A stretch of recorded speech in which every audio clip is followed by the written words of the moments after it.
Lahat ng pagsubok may dahilan.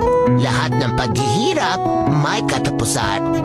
Lahat ng problema may solusyon. Lahat ng pagbagsak may pagbangon. Wala tayong hindi kayang lampasan at pagtagumpayan kapag Diyos ang ating maging sandalan.